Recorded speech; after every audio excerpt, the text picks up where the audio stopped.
안녕하세요, 여러분. 저는 조선대학교 과학문화 교육센터의 조인경 선생님입니다. 이번 시간에는 지진 관련 전문가가 누가 있는지 알아보고 지진이 발생하면 어떻게 해야 하는지 알아볼게요. 먼저 36페이지를 봐주세요. 지진이 발생하면 많은 사람들이 피해를 입거나 문제가 발생하게 되고 도움이 필요한 사람들이 늘어나겠죠? 그렇다면 지진이 발생했을 때 도움을 줄 수 있는 지진 관련 전문가들을 한번 알아볼까요? 아래의 전문가들을 참고하여 영상을 멈추고 조별로 의논해 보세요.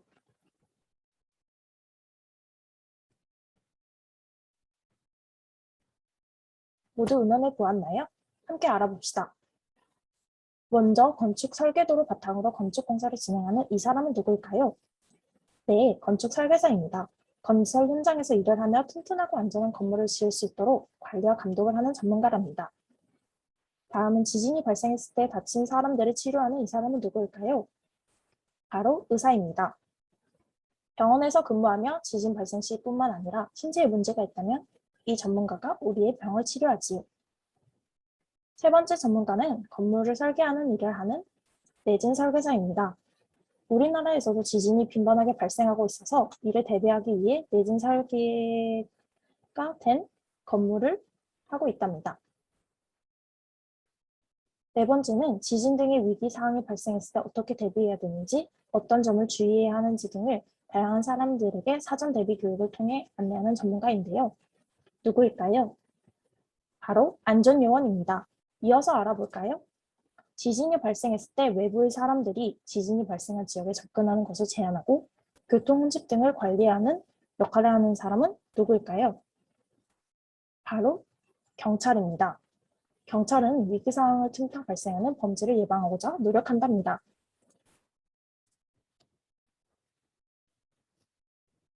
두 번째는 지진으로 인한 트라우마 등 심리적 충격을 받은 사람들의 정신적 고통을 줄여주고자 노력하는 전문가인데요. 바로 상담사입니다.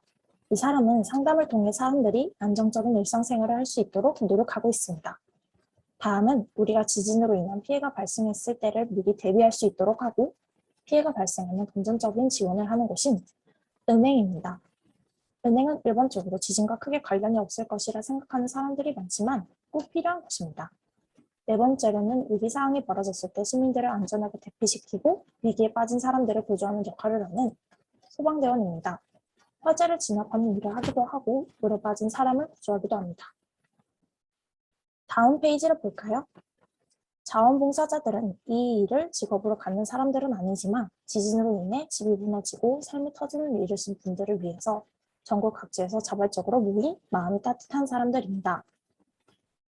지진 발생을 예측하거나 지진이 발생했을 때 나타나는 지진파 등 지진과 관련된 전반적인 부분에 대해 종합적으로 연구하는 사람은 지진학자입니다.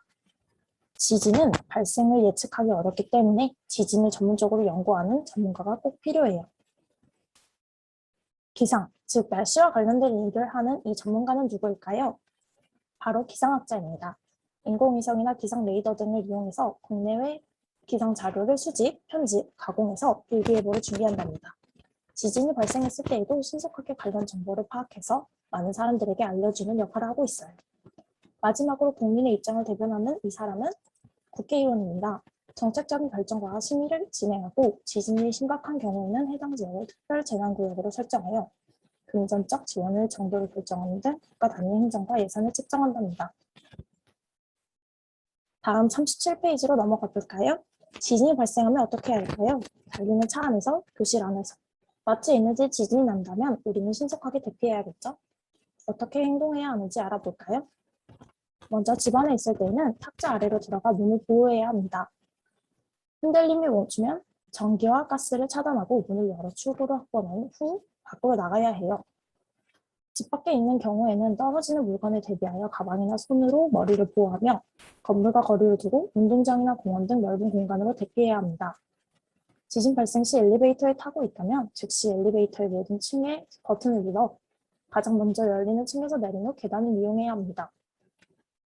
절대 엘리베이터는 타면 안 된다는 거 잊지 마세요. 학교에 있는 경우에는 책상 아래로 들어가 책상 다리를 꼭 잡고 몸을 피한 후 흔들림을 멈추면 질서를 지키며 운동장으로 대피해야 합니다. 학교에서 실시하는 지진 대피 훈련에도 항상 열심히 참여해야겠죠?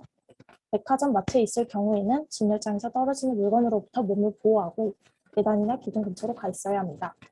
이후 흔들림이 멈추면 밖으로 대피해야 합니다. 극장, 경기장에 있을 경우에는 흔들림을 멈출 때까지 가방 등 소지품으로 몸을 보호하면서 자리에 있다가 대피로를 따라 안내를 따라서 침착하게 대피해야 합니다. 전철을 타고 있는 경우에는 손잡이나 기둥을 잡아 넘어지지 않도록 하고 전철이 멈추면 안내에 따라 행동해야 합니다. 운전을 하고 있을 경우에는 비상등을 켜고 속도를 줄여 도로 오른쪽에 차를 세우고 라디오의 정보를 잘 들으면서 키를 꽂아두고 대피합니다. 산이나 바다에 있을 경우에는 산사태나 절벽 등의 지진 해일 등의 추가적인 재해를 대비하여 안전한 곳으로 대피합니다. 해안에서 지진 해일 특보가 발령되면 그 즉시 높은 곳으로 향해 이동해야 해요. 다음 38페이지를 볼까요? 다음과 같은 장소에서는 어떤 행동을 취해야 하는지 알아보고 또 다른 상황에서는 어떤 행동이 필요할지 조원들과 이야기해 봅시다. 지진으로 흔들리는 동안에는 탁자 아래로 들어가 몸을 보호하고 탁자 다리를 꼭 잡아야 합니다. 이 흔들림이 멈추면 전기와 가스를 차단하고 문을 열어 출구를 확보해야 합니다. 건물 밖으로 나갈 때는 계단을 이용하여 신속하게 이동하고 엘리베이터는 사용을 금지해야 합니다. 잘못하면 엘리베이터 안에 갇히게 되어 더 위험할 수도 있어요. 건물 밖으로 나왔을 때에는 가방이나 손으로 머리를 보하며 건물과 거리를 두고 주위를 살피며 대피해요. 대피 장소를 찾을 때에는 떨어지는 물건을 주의하여 신속하게 운동장이나 공원 등의 넓은 공간으로 대피하고 차량 역시 이용하면 더 위험할 수 있습니다.